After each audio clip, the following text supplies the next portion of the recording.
a sua história para cima. Posso ter um beijo de glória a Deus? Continua, pastor Roberto, que mude a música. Querido deputado Fábio, eu prego desde criança. Eu tinha 13 anos quando agarrei um microfone como esse para pregar.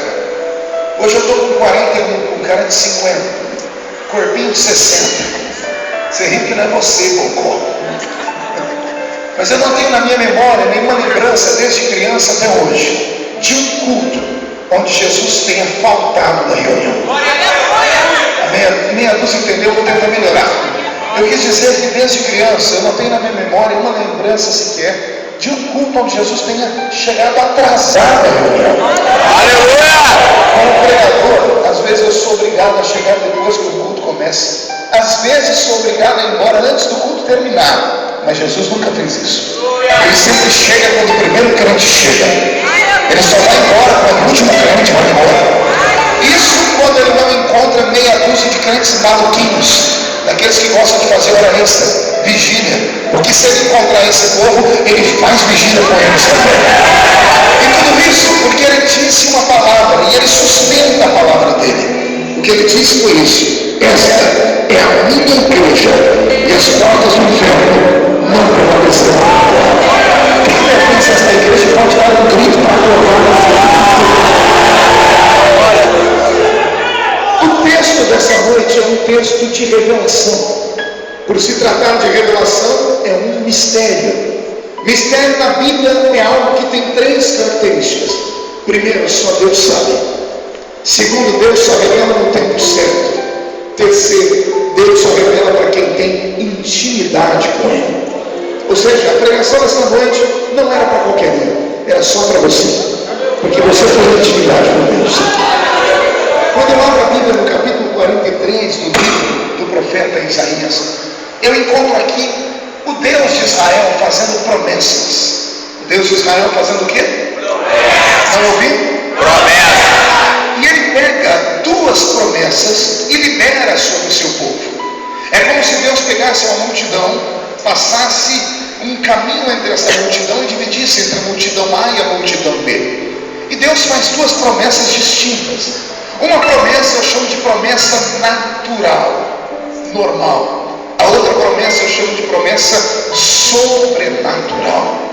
A primeira promessa que Deus faz, e é a que eu chamo de promessa simples e natural, é quando ele diz a Isaías: avisa meu povo que se passarem pelas águas, elas não afogam eles. Se passarem pelos rios, eles não podem submergir o meu povo. E a promessa que eu chamo de sobrenatural é a promessa que Deus diz assim: e se passarem pelo fogo, a chama não queimará o meu povo. Por que uma é natural e por que a outra é sobrenatural, pastor? Quando alguém ouve a seguinte palavra: se passarem pelas águas, elas não te afogam, a mente natural, a nossa mente humana, ela é capaz de entender e aceitar tranquilamente. Por quê? Porque todo ser humano, no processo da sua existência, ele passa por aquilo que eu chamo de pré-afogamento. Todo ser humano que eu conheço até hoje já quase se afogou uma vez na vida.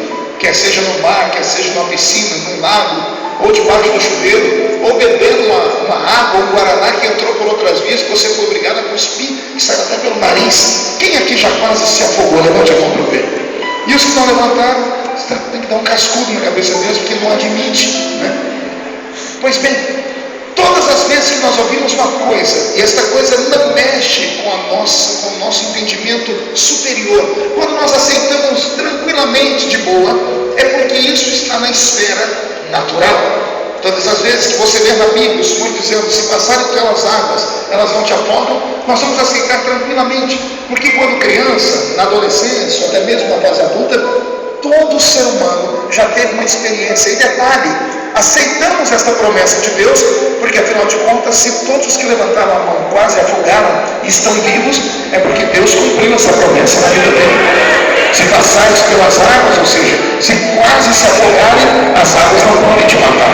Amém até aqui? Então dê glória a Deus. Glória a Deus. Esta parte da promessa, Pablo, é fácil aceitar. A segunda não é. Quer perguntar por quê?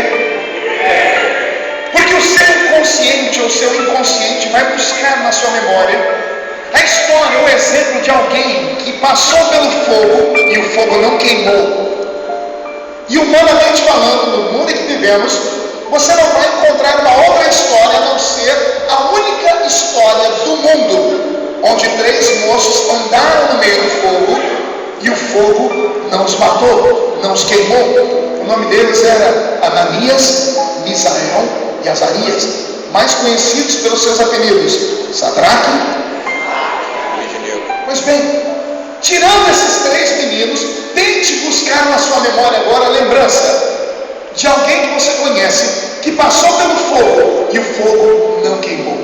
Eu não estou dizendo pessoas que sobreviveram a queimaduras de 1º, 2º ou 3º grau. Não estou dizendo de pessoas que não têm mais nem cicatrizes, não. Eu quero que você tente lembrar de alguém que andou no meio do fogo e o fogo não tocou a pele deles. A mente humana não consegue encontrar. Por quê? Porque não existe. E se não existe, é porque o que Deus está falando aqui não é normal. Deus está dizendo: eu livro o meu povo das águas, que são problemas naturais, mas eu também livro o meu povo do fogo, que são problemas extraordinários, coisas violentas. Aquilo, quando você está olhando para o fundo do poço e não enxerga ele, é você estar dentro de um túnel e não enxergar o fim do túnel. São pessoas que na calada da noite pensam em se matar porque o problema é tão violento que ele acha que tudo terminou. Para pessoas que possivelmente estejam passando por isso e entraram aqui nesse ginásio, assim diz o Senhor: você entrou angustiado, vai sair aliviado, porque eu sou te livro do poder do fogo. Nós podemos livro de orador mais alto. Não é só isso. Quando Deus fala em te livro do poder do fogo, Deus está dizendo que Ele vai te livrar do maior poder que existe no universo. O fogo é o maior poder que existe no universo. Ele evapora a água, ele queima a madeira, ele derrete o ferro. O fogo purifica o ouro. Não existe um poder mais poderoso que o fogo. Aí vem Deus, aquele ser que está sentado no alto sublime trono, olha para você que é um ser humano de carne e osso, cheio de defeitos, e diz assim: vai dormir tranquilo, filho, porque se levantar contra você, o maior poder do mundo é ter 2 trabalhos. O primeiro é se levantar, e o segundo é cair diante de você. Eu creio. Mas falando em promessas simples e promessa complicada, promessa normal e promessa anormal, promessa natural e promessa sobrenatural, eu encontro essas 2 coisas nesse texto. Quando Deus está dizendo para o povo dele assim: olha, se passares pelas águas, elas não te afogam.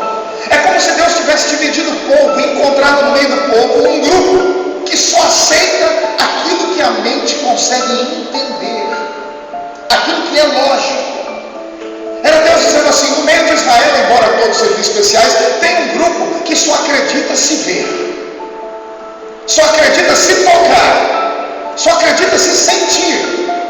Um exemplo de promessa natural, simples, é você estar no culto e de repente o pastor libera uma palavra dizendo assim: crê no Senhor Jesus, será salvo tu e a tua casa. Quem acredita nessa promessa? Por quê? Porque nós aceitamos com tanta facilidade. Se na sua casa Jesus não salvou ninguém ainda, aceitamos porque mesmo não tendo salvado Jesus ninguém na nossa casa, nós conhecemos a casa de alguém que Jesus salvou. E há uma esperança: se Jesus salvou ali, Ele vai salvar aqui também.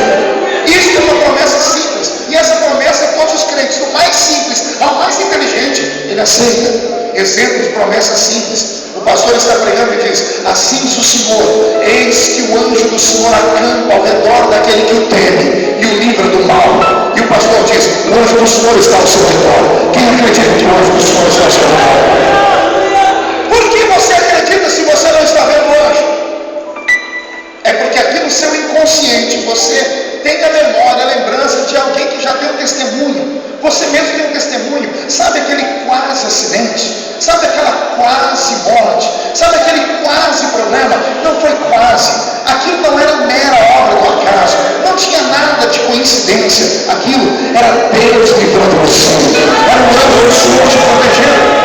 Por isso, quando essas promessas vêm, elas vêm de encontro à nossa resposta, ou às nossas perguntas, trazendo a resposta, e nós aceitamos tranquilamente, porque são promessas naturais. Quem entendeu, diga: eu entendi. Eu entendi. Agora respire fundo.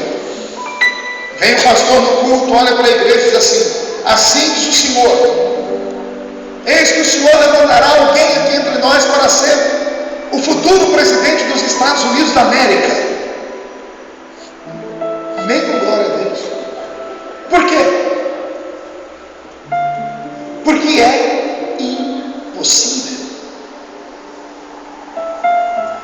É sobre esse tipo de promessa que Deus está falando quando Ele fala do fogo. O Senhor diz: existem dois grupos no meio do meu povo. Um grupo só aceita coisas naturais, e para esses eu tenho que falar a linguagem deles. Eles só aceitam coisas daqui, eles só aceitam aquilo que a mente deles entende. Existe um grupo na igreja que só aceita aquilo que pode ser reproduzido dentro de um laboratório. Cientista é assim, só acredita naquilo que pode ser provado através da química, da física e da matemática. Para esses, Deus só fala coisas simples. Mas tem um grupo no nosso meio. Aleluia! Tem um grupo no nosso meio que não é normal e nunca foi. Aleluia!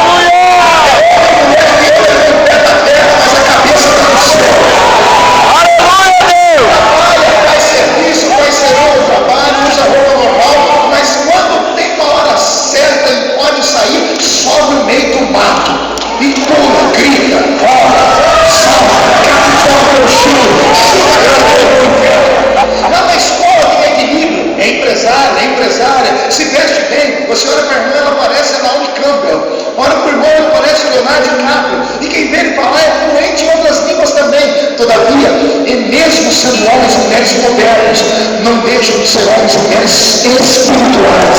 E aquele que é espiritual sabe que Deus, quando faz promessas, Ele cumpre. Pois bem, eu estava pedindo a Deus uma palavra para essa noite. Deus disse para mim: vou levar alguns lá em Guadalupe, que estão indo lá porque já não tem mais onde ir. Estão indo dizendo para mim que hoje é o último dia.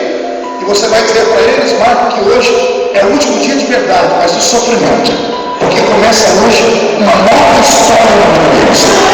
Aleluia. E eu perguntei a Deus por que o Senhor disse: porque eu não sou homem para falar e não cumprir. Fiz promessas e vou cumprir as promessas que fiz. Alguém aqui tem uma promessa de Deus na sua vida que ainda não se cumpriu? Então, por favor, não grita agora, não. Dá tempo de glória a Deus. Então, para você eu vim pregar. Os naturais, os normais, com todo respeito, eu volto outro dia. Eu vim falar com esse pessoal louco, esse pessoal que garante o culto pentecostal, que grita, que chora. E que infelizmente são mal compreendidos. As pessoas acham que nós somos esquizofrênicos, desequilibrados. Tem gente que acha que falta parafuso na nossa cabeça. E não é nada disso. É que nós temos uma sensibilidade. E essa sensibilidade traz à existência o sobrenatural sobre a nossa vida. Nós não andamos por vista, nós andamos por fé. Aleluia! Entre nós que são dessa turma que eu estou dizendo, pode ter sepultado 10 filhos, pode ter visto a mulher ou o marido embora, pode ter perdido a casa e o emprego, pode ter perdido a saúde, mas ainda dentro deles tem algo que ninguém tira. E nessa noite vão se levantar e vão dizer: eu sei que o meu Redentor vive.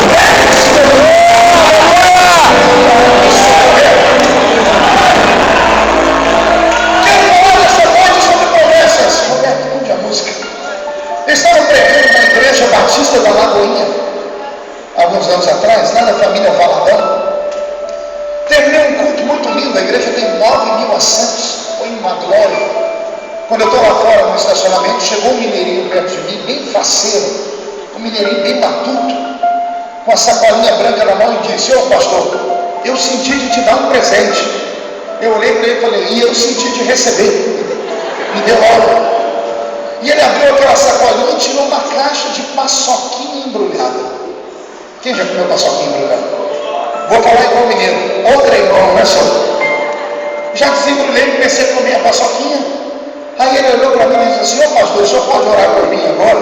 Eu falei: meu filho, depois da paçoquinha eu faço qualquer coisa por você. E eu perguntei: mas você quer oração por quê? Aí ele falou: é que ontem à noite, pastor, eu fui numa vigília. E eu não sou gente, perguntei: você foi aonde? E numa vigília. Eu falei: e aí? Ele falou: mas não era vigília de crente normal não, pastor. Era vigília de crente doido. Eu conheço vigília de crente doido. E pastor, é aquela vigília que quando o Espírito Santo desce, tem crente que parece que recebe o Espírito do Bruce Lee. Eu gosto desse negócio, não sei se você gosta. Eu sou pentecostal até o tutano dos meus ossos e não me envergonho do Evangelho de Cristo. Porque a salvação de Deus. E a história estava boa. Eu falei, e aí? E foi aí, pastor, que lá na vigília dos crentes doidos, lá pelas tantas, Roberto, baixa um pouquinho o teclado. Lá pelas tantas, apareceu um profeta doido.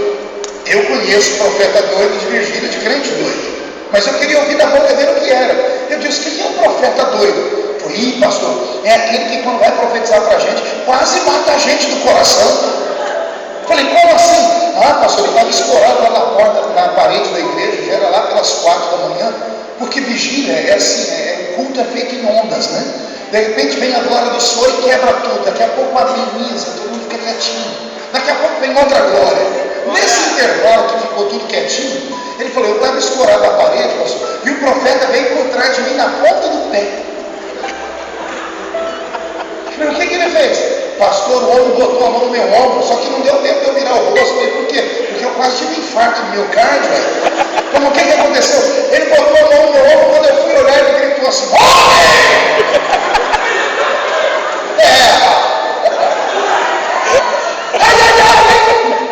Ele falou que o coração dele disparou, a boca secou, a perna bambeou. E ele disse que o profeta fez uma cara feia e disse assim, homem, entra tu comigo agora nessa carruagem de fogo. Eu amo essa linguagem profética. Eu amo a poesia profética, a inspiração profética. E eu falei para ele, e daí? Uai, pastor, eu entrei na carruagem, ué. Falei, mas como? Que jeito? Ele agarrou a minha mão de cá e nós saímos correndo, estamos correndo da igreja. E correndo de lá, e correndo de cá. Pastor, ele mirou o meio da igreja e nós saímos correndo, nós saímos na rua, pastor. Demos uma volta ali perto daquela rua, correndo. Eu disse, e você? Uai, eu estava dentro da carruagem de fogo. Ele foi lá pelas tantas, ele voltou e entrou correndo comigo dentro da igreja de novo, pastor. Foi aquele mover de Deus. Quando estava no meio da igreja, ele brecou e me empurrou, que eu saí do cavalo. Eu falei, e aí? E aí, pastor, que eu virei para trás, o profeta estava com aquela cara feia, apontando o dedo para mim, dizendo assim, homem, sobe tu sozinho agora. Aí, ó, a rampa do Palácio do Planalto, porque eu vou te colocar entre os príncipes da terra.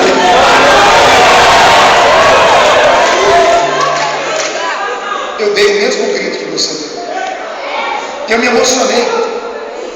E quando eu me emocionei, enfiei a mão no meu bolso, peguei um cartãozinho meu para colocar o número do meu celular. E quando eu estou escrevendo, esse mineiro teve uma crise de riso, que a barriga dele balançava.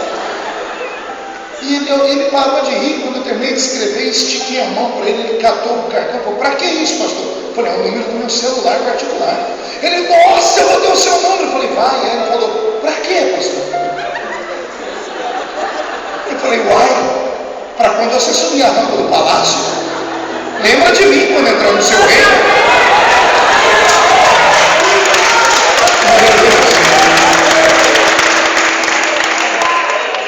Eu me alegrei como você, mas o mineiro não.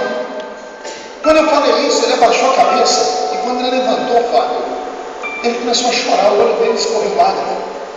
E ele falou assim para mim, pastor, o senhor acredita nisso mesmo? Eu falei, por que não? Ele falou, pastor, não sei ler nem escrever.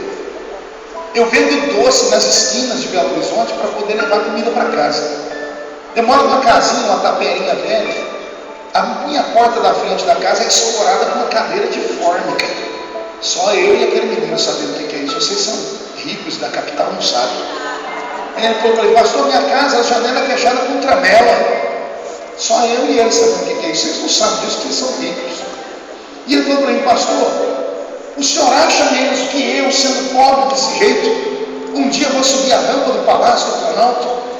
Eu olhei para a cara dele e tentei medir ele como homem, e como homem eu desacreditei. Mas de repente o Senhor me tocou sensivelmente, e eu olhei para ele e não vi ele mais como homem, vi ele como um prometido. E comecei a lembrar de onde Jesus me tirou. Eu que quase estava duvidando, o Espírito Santo entrou em mim lá na Vila Tatu, onde eu morava, com 12 pessoas em 2 cômodos. A minha mamãe não sabe ler nem escrever até hoje. Eu trabalhei no corte de cana, eu banhei laranja, algodão, café, tem na minha caixa de engraxar sapato até hoje. E olha onde Jesus me colocou. O mesmo Espírito entrou em mim e eu falei para ele: meu filho, se foi o meu Deus que falou, se foi o Deus que fez a Estéreo ser mãe de filho, que abriu um caminho no meio do mar para Israel passar, se foi o Deus que fez o relógio de sol de Acais girar ao contrário, se foi o Deus que deteve o sol e a lua para Josué, se foi o Deus que fez o cego enxergar, o paralítico andar e o mundo falar, se foi o Deus que ressuscitou o filho dele 3 dias, aleluia! Quem viveu para acontecer na sua vida tudo que Deus prometeu para você. Glória a Deus. O Senhor me trouxe nesta noite só para te lembrar que você não é normal e nunca foi. O Senhor me trouxe aqui só para te fazer lembrar que aquela profecia que você ouviu, daquela irmãzinha da montanha, daquela irmãzinha do morro, daquela senhorinha mesmo, daquela de coque na cabeça, de chinela baiana arrastada no pé, daquele profeta que só tinha 2 dentes na boca, o zagueiro e o atacante, daquele pastor simplesinho que é analfa de pai e perna de mãe. O Senhor me trouxe aqui para te dizer: vai acontecer, custe o que custar, o Senhor começa a mover o passado, vai trazer a existência do presente, a história que vai acontecer no futuro. Eu não estou pregando a homens e mulheres normais essa noite. Aleluia! O Senhor me disse que você não é normal. Os normais não tiveram coragem de vir para cá, ficaram em casa atrás de um rebu. Os que vieram para cá vieram porque querem ver o reino de Deus acontecer na sua vida.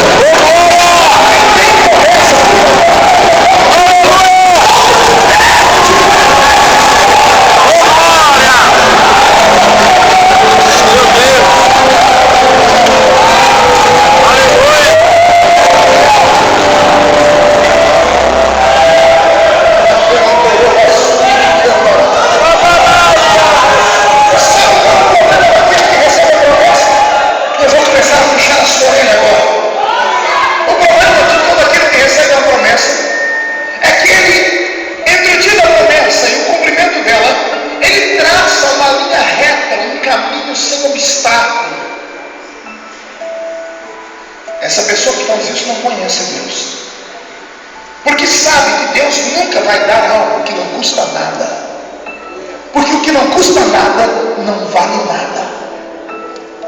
Toda vez que Deus faz uma promessa grande, imagine que o tamanho daquela promessa para o alto, consegue imaginar ela lá em cima? Antes de Deus te colocar lá em cima, Deus vai pegar essa altitude toda e vai transformar num buraco. Deus vai te colocar no trono, José, mas antes Ele vai te jogar dentro de uma cisterna. Você está entendendo o que eu estou dizendo? Toda promessa passa pelo teste do tempo. Há um tempo para tudo. E se não aconteceu ainda, não é que Deus está atrasado, não é que você perdeu a promessa, é porque não chegou a hora. Escute, você está proibido de morrer. Aleluia! Espírito, a morte está proibida de tocar em você até que se cumpra cada uma das palavras que Deus disse. Meu Deus! Você acredita nisso? Levante a mão direita do céu, chacoalhe ela. Agarre o ombro que está do seu lado com carinho e respeito. Chacoalhe a pessoa para ela ficar irritada, tira ela do lugar. Isso, chacoalhe. Porque gente que nem pode obedecer a essa. Deus faz essa promessa. Aleluia!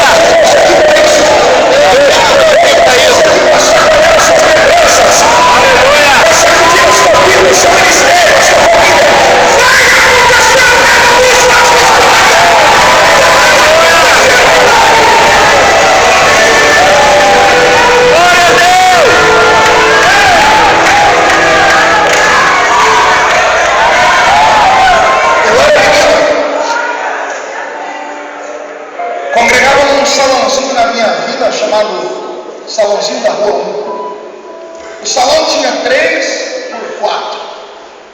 Cabia meia dúzia de pessoas. E eu gostava de ir no culto de segunda-feira ali, porque quem dirigia o culto era o irmão Ovídio Ramos. Faleceu ano passado, velho Ovídio. Saudade dele. O velho Ovidio faleceu com 84 anos. Era um negro alto, forte. A mão dele parecia uma raquete de tênis. A gravata dele vinha pelo meio daquele barrigão. Barrigão acelaiano, né?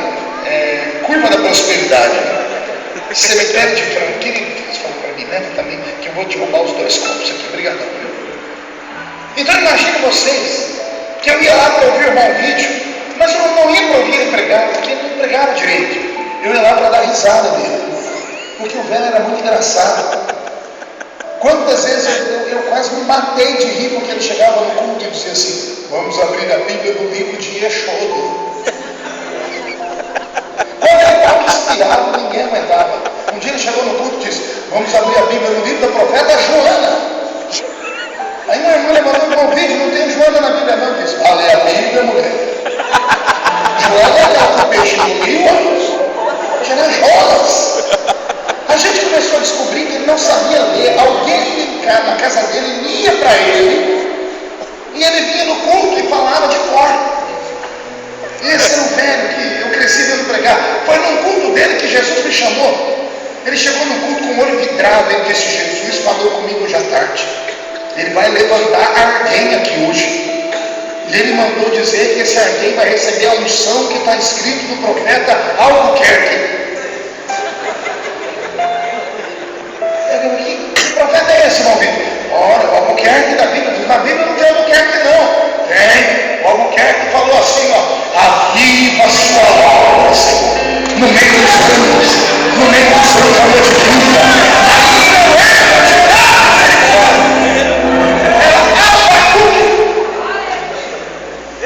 Esse velho analfa de pai e beta de mãe conseguia fazer coisas extraordinárias. Eu vou fazer um tributo a ele aqui.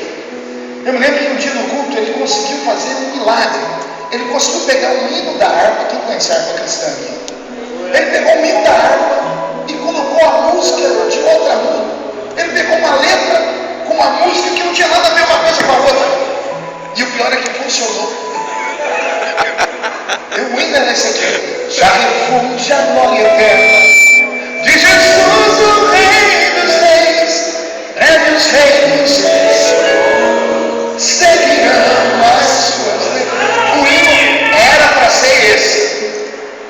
Ele pegou, começou a fazer a melodia na boca dele, e ele soltou assim: já refúgio a glória eterna de Jesus, o Rei dos Reis, breves reinos desse mundo seguirão as suas leis, e os sinais da sua vida já se mostram cada vez. Ele conseguiu cantar Asa Branca. Ele fez um milagre. Ele conseguiu cantar Asa Branca do Luiz Gonzaga. Gente, eu me matava de rir. Tinha uma pia de cozinha, uma pia, aquele antigo bar, tinha uma pia. Eu ficava atrás daquela pia e me matava de rir. Nesse culto levantou a profetisa da reunião, a irmã Maria de Paula. Ela chegou atrás da pia, olhou para mim, eu ali agachado rindo. Você está rindo do que, menino? Eu disse: irmão, está muito engraçado com essa música, né? Ela disse: não, Rita, você não está vendo que ele fez um cântico espiritual? E o pior é que Jesus batizou, curou naquela noite o tendel de Jeová. Por quê? Porque havia simplicidade. Aleluia! Nesse salãozinho, essa mesma irmã Maria de Paulo um dia se levantou e apontou o dedo para trás onde eu estava e profetizou para mim. A profecia dela era assim: chegará um tempo que eu vou te usar tanto, mas tanto, que você vai falar em cima e embaixo, para frente e para trás, para a esquerda e para a direita, ao mesmo tempo, diz o Senhor, porque tenho pressa em arrebatar a minha igreja. Eu tenho alegrias também, eu chorei, falei em línguas, a igrejinha pequenininha foi ao delírio, mas naquele culto tinha um outro presbítero que era estudado. Ele levantou, pegou aquele sininho de antigamente, chacoalhou até a igreja quietar o barulho. Ele arrumou a calça e disse: mulher, eu sei que Jesus te usa, mas hoje não foi ele que te usou. O que você acabou de profetizar para esse menino é uma heresia. A velha Maria de Paula, analfabeta também, levantou a voz e disse: hereu o quê? Heresia, mulher. Heresia é aquilo que é anticristo, anti-Bíblia, anti-Deus, leva a pessoa para o inferno. E ela começou a chorar, tremendo, a velhinha, dizendo: não, eu não disse esse trem de heresia, não. Eu só falei que ele vai falar para cima, para baixo, para frente, para trás, para todos os lados ao mesmo tempo. Ele disse: isto é um atributo que só Deus tem. Só Deus está em cima e embaixo, à frente, atrás, à esquerda e à direita ao mesmo tempo. E ele tentou explicar para ela o atributo da onipresença, que é um dom que só Deus tem. Demônios não têm, o diabo não tem, anjos não têm, homens não têm, só Deus. O salmista disse: se eu colocasse a minha cama no alto da montanha, lá o Senhor estaria. Se eu descesse ao inferno, lá o Senhor também estaria. E eu disse: para onde iria eu dos seus olhos, da sua face? Quando ele falou aquilo, eu que estava feliz fiquei triste, porque fazia sentido. Era racional o que ele falou. O que ele falou mexeu com a minha cabeça e me deu raiva da irmã Maria de Paula. Quando eu fui olhar para ela com raiva, eu não consegui sentir raiva. Eu não entendi ela aqui, mas quando eu olhava para ela, meu coração acelerava. Eu conheci a vida de oração daquela mulher, 8, 9, 10 horas ajoelhadas todos os dias, orando com avivamento. Uma mulher santa, sagrada, não podia sair da boca dela uma maldição daquelas. E eu entrei em crise, porque a promessa que Deus fez da boca dela, para mim era impossível, e ninguém acreditou, e nem eu. Mas nem a minha descrença, e nem a descrença das pessoas, foi capaz de impedir Deus de cumprir. Aleluia! Um dia, eu estou descendo do púlpito, lá no meio da igreja eu encontrei a irmã Maria e o tal presbítero. Eu já era pastor. Eu olhei para os dois, e o que eu não entendi a vida inteira, eu entendi em 5 segundos. E ali Deus me deu uma coisa linda. Já virou mensagem, muitos amigos meus já ouviram e pregaram. O Senhor me deu a seguinte frase: primeiro eu complico, depois eu descomplico, e aí eu explico o que eu compliquei. Entendeu aí? Primeiro Deus complica, diga: primeiro Deus, depois Deus descomplica, aí ele explica porque ele complicou. Toda pessoa que tem uma chamada de Deus na vida, a primeira coisa que vai acontecer na vida dela é um rebuliço sem tamanho, que a pessoa não vai saber de onde vem e para onde vai. Toda pessoa que tem uma vocação de vida, a vida dela é uma bagunça. Meu Deus. Emocionalmente falando, materialmente falando, ela fica perturbada, porque ela sofre ataques de todos os lados do inferno, porque o diabo crê mais do que você daquilo que você ouviu. Nós esquecemos a profecia, o diabo não. E o diabo sabe que se ele te deixar em paz, vai acontecer mais rápido a promessa. E por isso ele atormenta a vida de todo mundo. Por isso Deus primeiro testa, aí ele complica. Quer ver Deus complicar? Deus tirou o povo de Israel do Egito, mandou Moisés seguir a nuvem. Moisés conhecia aquela terra com a mão dele. A nuvem está indo para cá, e ele diz: Deus, a nuvem está errada, ela está indo para cá, mas o caminho é para cá. E o Senhor diz: Moisés, segue a nuvem. Quem pode manda, quem tem juízo obedece. Moisés seguiu a nuvem. A nuvem levou Moisés para a frente do mar. Quando Moisés parou na frente do mar, ele gritou: eu não falei para o Senhor que a nuvem estava errada, agora vai morrer eu e o povo. Aí Deus olhou para ele e disse assim: por que clamas a mim? O que é que tem na sua mão? Um pedaço de madeira? Fere as águas. Quando Moisés feriu as águas, o mar se abriu. Primeiro Deus complicou, levou ele para frente do mar fechado, amém? Aí Deus descomplicou, ensinou ele como abrir o mar, amém? E Moisés, perna da quentinha, correu. Quando ele chegou do outro lado da margem do mar, ao invés de sair correndo, Deus disse: pare, Moisés. E ele parou. E o Senhor disse: olhe para trás. E ele olhou. E o Senhor disse: contempla pela última vez os seus inimigos. Aleluia! Meu Deus! Senhor, aí Deus então explica: se eu te levasse pelo caminho certo, esses homens iam te perseguir pelo resto da sua vida, mas eu compliquei, te trazendo por um caminho sem saída. O inimigo achou que ia te encurralar aqui, eu compliquei. Só que eu que complico também descomplico. Fui eu que abri o caminho onde não tinha caminho. Aleluia, Deus! Por que eu trouxe você para cá? Porque eu vou sepultar os seus inimigos. Contempla pela última vez.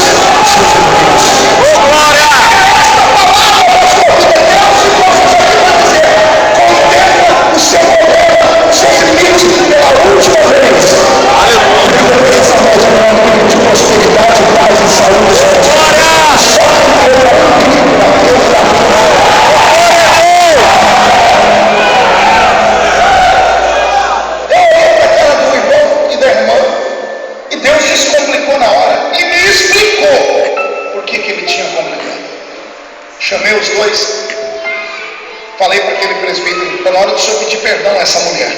E ele disse: por quê? Quem bate esquece, quem apanha não.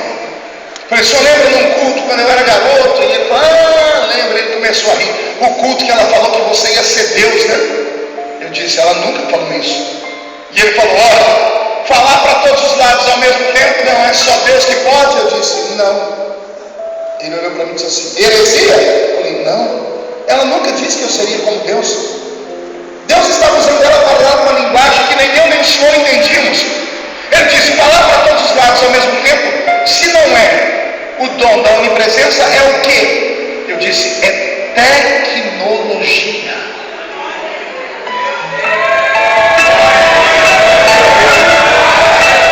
Quer ver? Quem aqui já assistiu um DVD meu? Quem assistiu de manhã, à tarde, à noite, de madrugada? Quem assistiu numa segunda, numa terça, numa quarta, numa quinta, sexta, sábado, domingo, sábado? Quem assistiu em janeiro, fevereiro, março, abril, maio, junho, julho, você tem novembro, dezembro? Ora, quer dizer então que eu estive dentro da sua casa. Eu preguei para você lá dentro. Você sentado e eu falando só para você. Enquanto eu falava na sua casa, só Deus sabe em quais casas eu estava falando naquela mesma hora. Eu tenho quase 10 milhões de DVDs vendidos ao redor do mundo. Não é só no Brasil. DVDs que foram traduzidos, não eram legendados, traduzidos em inglês e espanhol. Eu preguei em 70 e tantos países do mundo. Só Deus sabe, nesse momento em que eu prego aqui em Guadalupe, nesse exato momento, quantos caminhoneiros estão singrando as sinais desse nosso país, e na boleta do caminhão dele, ele está assistindo São José. Só Deus sabe quantas pessoas estão acordando agora no Japão, em outros países onde eu fui, estão lá depressivos, ligando a internet, digitando no YouTube o dia da aprovação. Só Deus sabe, enquanto eu prego aqui neste momento, quantas emissoras de rádio estão reproduzindo as minhas mensagens. Quantas emissoras de televisão estão reproduzindo as minhas mensagens. Ou seja, quando Deus fala de cumprir, hoje eu, pastor Marco Feliciano, sendo homem, falo em cima, falo embaixo, falo à esquerda, à direita, falo para frente, falo para trás, falo ao mesmo tempo. Porque quem prometeu que ia fazer é fiel de Jesus. Para te dar a seguinte palavra: não tente entender, aceita. Vamos falar de novo: não tente compreender a profecia. Se Deus quisesse que você compreendesse, Ele teria falado claramente com você. Você já leu a Bíblia, já viu as profecias, as revelações que Deus dá para os profetas? Você viu a linguagem que Deus dá para eles? Nem eles entendiam, mas nem por isso deixavam de falar. Deus não quer as coisas fáceis, porque coisas fáceis geram filhinhos de papai, e Deus não quer filhinhos de papai. Deus quer guerreiros. Deus quer homens. Aleluia, Deus! Tem promessa, pode se levantar contra mim 11.000 demônios, 1.000 cairão lá, 10.000 demônios. Se eu tenho promessa, passo o tempo, passo o sol, mudo o governo, mudo o reino, mas as promessas não mudam. Assim diz o Senhor: não sou homem para mentir, nem filho do homem para me arrepender das coisas que eu falei. Assim diz o Senhor: passa o céu, passa a terra, mas as minhas palavras jamais vão passar. Só quem tem uma promessa passa.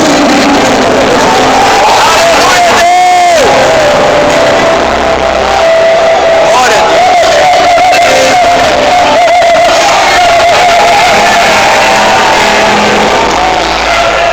Jesus se trouxe hoje aqui para despertar a sua fé, para te animar de novo, para você sair daqui hoje cheio do Espírito Santo, para você não olhar para o tempo, não olhar para as circunstâncias, não olhar para trás, para você não desanimar por causa da sua idade, porque você casou, porque você perdeu o emprego, porque você conquistou alguma coisa. O Senhor me trouxe aqui para te dizer que vai acontecer. Aleluia. E o que eu acho lindo é que quando Deus resolve abrir a boca para falar, é porque está perto para acontecer. Deus é um ser que não fala muito. Eu já li a Bíblia mais de 30 vezes, de capa a capa. Todas as vezes que Deus quer falar com alguém, as sentenças dele são curtas. Ele diz: eu sou o que sou, ponto final. Estou contigo, ponto final.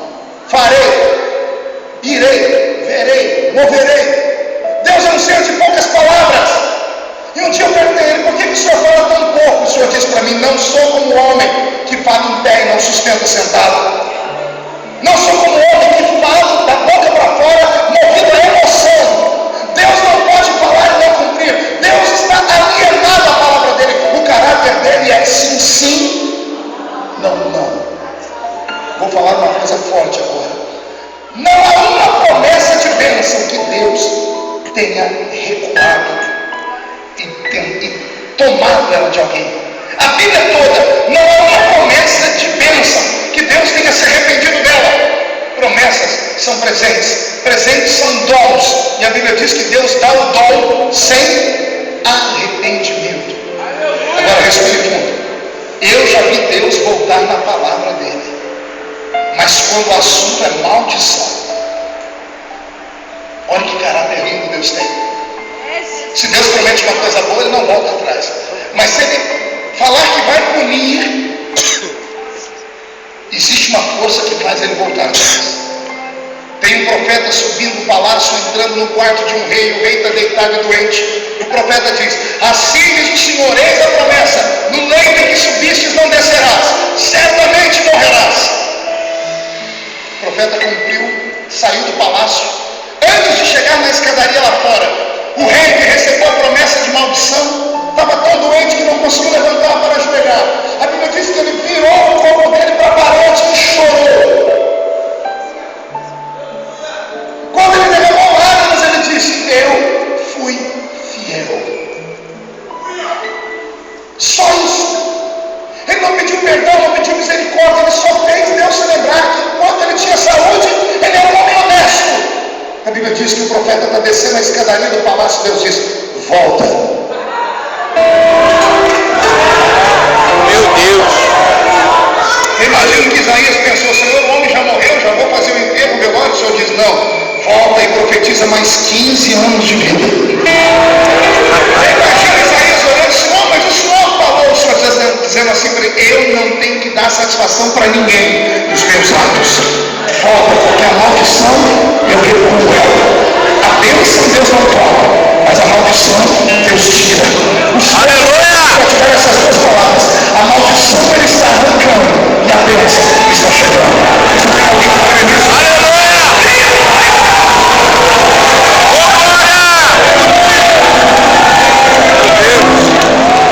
Você crê nisso? Fique de pé comigo, por favor. Isso, fale em línguas.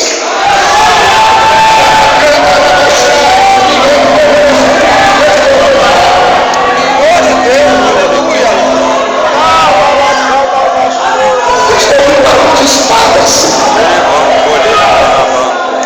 Demônios e anjos estão debandando aqui em cima.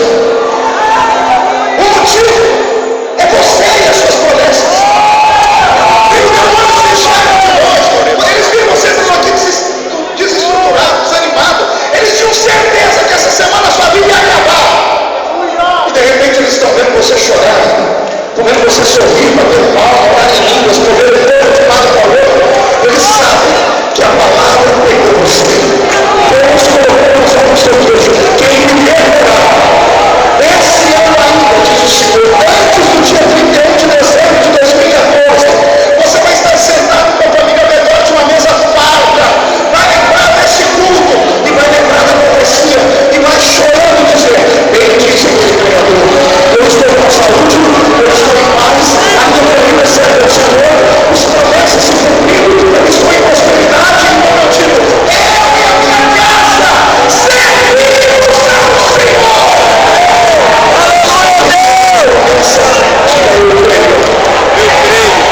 Vou fazer um único convite nessa noite. Eu quero aqui perto do altar só homens e mulheres que